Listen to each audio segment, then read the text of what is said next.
तो hello friends, मैं राहुल कुमार, जो पोस्टल असिस्टेंट वर्क कर रहा हूँ। आज की इस वीडियो में आपको बताएंगे कि पोस्टल असिस्टेंट अगर आप ज्वाइन करते हो तो किन किन बातों पे आपको ध्यान देना चाहिए, जिससे आपको भविष्य में कभी भी प्रॉब्लम ना हो। ठीक है। और अगर आप इन बातों को ध्यान नहीं देते हो तो आपको स्टार्टिंग में तो लगेगा कुछ नहीं होगा, लेकिन बाद में 5 साल 10 साल के बाद भी आपके साथ प्रॉब्लम क्रिएट हो सकता है, क्योंकि हुआ है बहुत लोगों के साथ। और कुछ केरल सर्कल से लोगों ने मैसेज किया है मेरे पास कि हम लोगों के साथ यहाँ ऐसा किया जा रहा है। तो उसके रिगार्डिंग में डिटेल में बात करेंगे और आपको भी बोलेंगे कि आप भी थोड़ा सावधान रहना। ठीक है, चलो वीडियो स्टार्ट करते हैं। अगर नए हो तो चैनल को जरूर सब्सक्राइब करना। ठीक है, चलो वीडियो स्टार्ट करते हैं। तो सबसे पहला क्या है कि जैसे ही आप ज्वाइन करोगे तो आपको एम्प्लॉय आईडी दिया जाएगा और आईडी पासवर्ड रहता है। ठीक है, तो वो कॉन्फिडेंशियल रहता है, आपके यहाँ खुद का रहता है।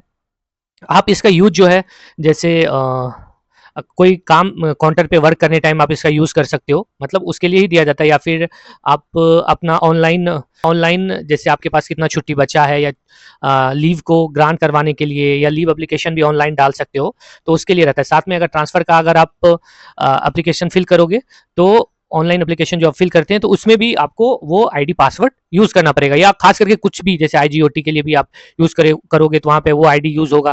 वो मतलब कोई भी अदर फंक्शन होगा तो यानी कि आपको आपके नाम से नहीं, आपको आपके आईडी से जाना जाता है। ठीक है, और जैसे आप अपना सैलरी स्लिप निकालोगे तो वो आईडी आपको लगेगा। ठीक है, तो और बहुत सारे जैसे मान लो किसी भी चीज़ में जैसे आपका कार्ड बनेगा, आईडी कार्ड, तो उसमें वो आईडी रहता है। तो मतलब डिफरेंट चीज़ों में आपका आपके नाम से ज़्यादा आपके आईडी से पहचाना जाएगा। ठीक है, तो इसलिए उस आईडी को आपको संभाल के रखना है, आईडी पासवर्ड को संभाल के रखना है, जो कि बहुत ही इंपॉर्टेंट है। क्योंकि केरल से कुछ लोगों ने व्हाट्सएप पे मैसेज किया कि भाई बताओ कि अगर मेरा आईडी पासवर्ड कोई और यूज़ करेगा, मतलब कि कोई और काउंटर वर्ड के लिए यूज़ करेगा, तो क्या उसको देना चाहिए या नहीं देना चाहिए। तो आप देखो, सबसे पहले तो आप अपने जिस ऑफिस में आप काम करोगे, आप अपने अथॉरिटी से पूछना। तो मेरे हिसाब से मेरे को ऐसा लगता है कि वो ना ही बोलेंगे, क्योंकि जो ये कॉन्फिडेंशियल रहता है, ऊपर से ही ऑर्डर है। बार बार इसके बारे में जो है दिल्ली से ऑर्डर भी आया है कि आप अपना आईडी पासवर्ड किसी के साथ शेयर ना करें। ठीक है, नहीं तो बाद में आपको ही दिक्कत होगा। तो इसलिए ऐसा रहता है। अगर मान लो कोई बोलता भी है कि आप अपने आईडी पासवर्ड किसी और को दे दो, मान लो आपके ऑफिस में कोई हेड है, वो बोलते हैं, तो आप जो है एक ऑर्डर बुक होता है, ऑर्डर बुक पे बोलना उनको लिख देने के लिए कि हाँ मेरा आईडी पासवर्ड इतने बजे से इतने बजे तक ये यूज़ किया है। ठीक है, तो ही देना, नहीं तो बाद में मुश्किल हो जाएगा। साथ में क्या है कि देखो, होता क्या है कि आपके ऑफिस में एक नॉमिनल रोल रहेगा, उसमें आपको क्या काम दिया गया है पार्टिकुलर डे में, वो उसमें लिखा रहता है। ठीक है, और उसमें इसलिए लिखा रहता है कि अगर कभी ऐसा कुछ केस आया, ठीक है, मान लो 5 साल 6 साल आप चले गए यहाँ से, 5 साल 6 साल बाद आपका ट्रांसफर होकर दूसरी जगह हो गया, या फिर दूसरे ऑफिस में आप चले गए, तो 5 साल 6 साल के बाद कुछ ऐसा केस आया जिसके बारे में कुछ पनिशमेंट या ऐसा वैसा कुछ जानना है, तो सबसे पहले नॉमिनल रोल निकाला जाता है। उसमें चेक किया जाता है कि उस जगह कौन काम कर रहा था उस दिन। ठीक है, तो आप हमेशा इस बात को ध्यान रखना कि आपको जो काम दिया गया है वो नॉमिनल रोल में लिखा हुआ है या नहीं। क्योंकि मान लो आपको कोई काम दिया गया, ठीक है, नॉमिनल रोल में उस जगह किसी और का नाम है और आपका नाम किसी और जगह है, तो आपका नाम जिस जगह है आप वहाँ पे वर्क नहीं कर रहे हो, आपको दूसरी जगह वर्क कराया जा रहा है।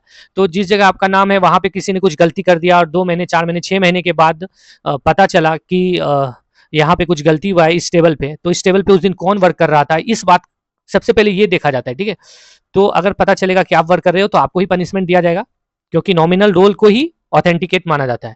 तो इस बातों को आप ध्यान रखना और अपना आईडी पासवर्ड किसी भी हाल में किसी के साथ शेयर मत करना, नहीं तो बाद में सच में आपके साथ दिक्कत होने वाला है। क्योंकि दिल्ली से भी बार बार ऑर्डर आता है कि आप अपना आईडी पासवर्ड शेयर ना करें।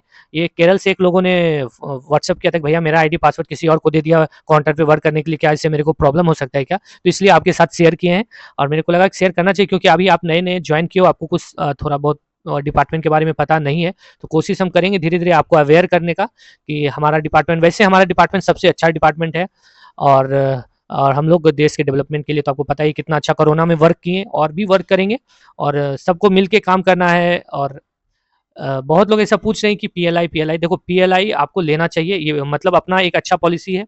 साथ में इसमें जो है आपको अगर कहीं कभी भी इनकम टैक्स बैठेगा तो इनकम टैक्स बेनिफिट भी इससे मिलता है। साथ में आप अगर चाहते हो कि कुछ एक्स्ट्रा कुछ बेनिफिट मिले तो पीएलआई के को प्रमोट करोगे तो उससे इंसेंटिव मिलता है, तो सरकार आपको इंसेंटिव देगी। ठीक है, तो इतना आप कर सकते हो। इसलिए अपना डिपार्टमेंट ऐसा है कि आप डिपार्टमेंट में रह के डिपार्टमेंट को प्रमोट करने के बाद आपको अच्छा खासा इंसेंटिव मिलता है और मिलेगा भी।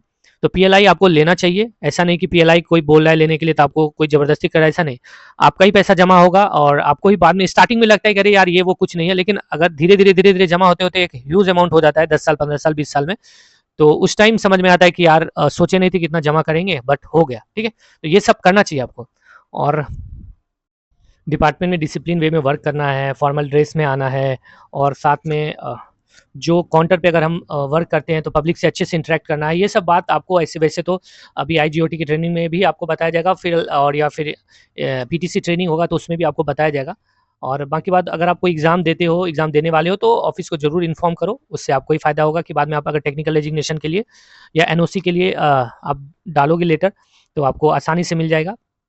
और बाकी बात, जिससे बहुत लोगों को लगता है कि कोई भी आप जॉब जाने वाले हो या कुछ भी करने वाले हो तो ऑफिस को जरूर इंटीमेट करना, जॉब से रिलेटेड अगर कुछ या कोई फॉर्म फिल करने वाले हो, या आपको ऐसा लगता है कि अरे यार वो 4200 ग्रेड पे का है या और भी कुछ भी है, लेकिन इन्फॉर्म करना, एक छोटा सा लेटर आपको बाद में बहुत ही फायदा पहुंचाने वाला है, ठीक। तो ये सब कुछ कुछ देखो, छोटी छोटी बातें जो आपको ध्यान करोगे तो ज़्यादा फायदा होगा और सब कुछ स्मूथ वे में चलेगा, ठीक है। अब जैसे लोगों को ऐसा पूछना है कि शनिवार रविवार 2 दिन बंद रहता है क्या? कौन सा पोस्ट ऑफिस 2 दिन बंद रहता है? तो mostly divisional office, circle office और रीजनल ऑफिस, ये 3 दिन मतलब 2 दिन हफ्ते में बंद रहता है। और मुंबई जीपीओ या कोई भी जीपीओ सैटरडे को बंद नहीं रहता, ठीक है। और जीपीओ का ड्यूटी सुबह 8 से रात 8 बजे तक रहता है, ठीक है। और मतलब बहुत ऐसा सेक्शन है, इतना 12 घंटा चलता है, ठीक है। और संडे को भी कुछ-कुछ सेक्शन संडे को भी चलता है, तो कभी-कभी आपका ड्यूटी संडे को भी पड़ सकता है। तो उसके रिगार्डिंग में क्या है कि आपको बाद में और सी ऑफ दिया जाएगा या फिर आपको बताया जाएगा कि आपको क्या मिलने वाला है, ठीक है। और बाकी बात, ऑफिस जाने के बाद थोड़ा-सा ऑफिस के बारे में जानकारी लेने की कोशिश करना। कुछ भी बात आए तो थोड़ा जानकारी लेना, ताकि आपको ऐसा नहीं, सिंपल देखो कोई भी चीज़ सिंपल नहीं है, जानकारी रहेगा तो आपको ज़्यादा बेटर रहेगा, ठीक है। तो अब बहुत लोगों को जो भी डिपार्टमेंट में आए हैं तो एनपीएस के रिगार्डिंग उनको फॉर्म मिला है। तो देखो, एनपीएस का फॉर्म फिल करना, फॉर्म अगर आपको लगता है कि कहीं पे नहीं आ रहा है तो आप उस जगह फिल मत करना, ठीक है। नॉर्मल जो चीज़, जैसे नाम पता, ये वो जो चीज़ है वो सब आप फिल करना। उसमें या तो आपको पासबुक का फर्स्ट पेज का जीरोक्स जिसमें आपका नाम, अकाउंट नंबर, आईएफएससी कोड वो सब लिखा रहे वो लगेगा, या फिर चेक, क्रॉस चेक है तो चेक भी लगेगा, आपको चेक भी दे सकते हो। तो जो आपके पास है वो देना। जैसे कुछ लोगों ने बताया कि भैया मेरे पास चेक नहीं है, तो चेक नहीं है तो पासबुक का फर्स्ट पेज चलेगा। देखो स्टार्टिंग से वीडियो में आपको बता रहे हैं, ठीक है, कि आपको या तो पासबुक का फर्स्ट पेज या क्रॉस चेक लगेगा। वीडियो बनाने का एक ही मकसद था कि जो पोस्टल असिस्टेंट के रिगार्डिंग जो फैला हुआ था निगेटिविटी, उसको थोड़ा कम करना था, ताकि लोगों को ऐसा ना लगे कि पोस्टल विभाग में ज्वाइन किए हैं तो अरे बहुत बुरा होने वाला है, ठीक है। तो बस उसी से रिलेटेड वीडियो बनाने का मकसद बस वही था, ठीक है। और बाकी बात, आपको जितना इन्फॉर्मेशन हुआ मेरे तरफ से देने का वो दिए हैं, ठीक है। और कुछ लगता है आपको कि इन्फॉर्मेशन चाहिए तो आप कमेंट करना, उसके रिगार्डिंग भी कोशिश करेंगे वीडियो बना के आपको समझाने का। साथ में जो भी महाराष्ट्र आया है या मुंबई रीजन आया है, जिसको Mumbai east west north south या फिर मुंबई जीपीओ, ये सेंट्रल शॉटिंग, ये सब मिला है, या सर्कल ऑफिस मिला है जो सीएसटी के पास है, पता है कि रूम लेने में आप लोगों को थोड़ा इशू हो रहा है, तो कोशिश करना मिल जाएगा। नए गांव में रूम है, वहाँ मिल सकता है आप लोगों को, तो आप कोशिश करना उस जगह पहुँचने का। और स्टार्टिंग में मेरा यही कहना है कि 1-2 लोग मिल के कहीं पे सेटल्ड हो जाओ, ठीक है। और स्टार्टिंग में लगेगा कि अरे यार ये मिल रहा है, ये छोटा है, वो बड़ा है, धीरे-धीरे सब एडजस्ट हो जाएगा। जब बाद में पहले एडजस्ट हो जाओ, बाद में सब कुछ आप अच्छे से खोज के लेना, ठीक है। कोशिश करना नज़दीक में ही रहने का, अगर पैसा का ज़्यादा इश्यू है तो दूर जाना। वैसे देखो नज़दीक और दूर में बस इतना फ़र्क रहेगा कि अगर आप नज़दीक रहोगे तो अगर आपको पढ़ना है, ठीक है, तो बताते हैं। तो आप कोशिश करना, जैसे कि आप 2-3 लोग मिलके रह रहे हैं, 18,000 में रूम दे रहा है, 6-6 हज़ार लगेगा, और 1,000 रुपया लाइब्रेरी का लगता है। आप लाइब्रेरी में जाके ऑफिस से आते वक्त लाइब्रेरी जाओ, फिर लाइब्रेरी से आके रूम पे आओ। तो लाइब्रेरी चले जाओ, उससे बढ़िया है अगर रूम पे आपको पढ़ने में डिस्टर्बेंस होता है तो, ठीक।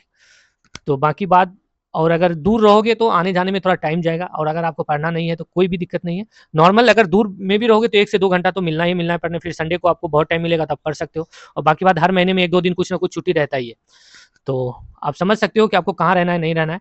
और बाकी बात, जितना होगा हमारे से हेल्प करेंगे और आपके साथ रहेंगे, ठीक है। तो चलो आओ, ज्वाइन करो मुंबई जीपीओ, फिर हम लोग मिलते हैं एक दूसरे से, ठीक है। चलो, जो भी नए हो चैनल को जरूर सब्सक्राइब करना, और कुछ वैसा लगे तो बताना, ठीक है। चलो बाय, थैंक यू और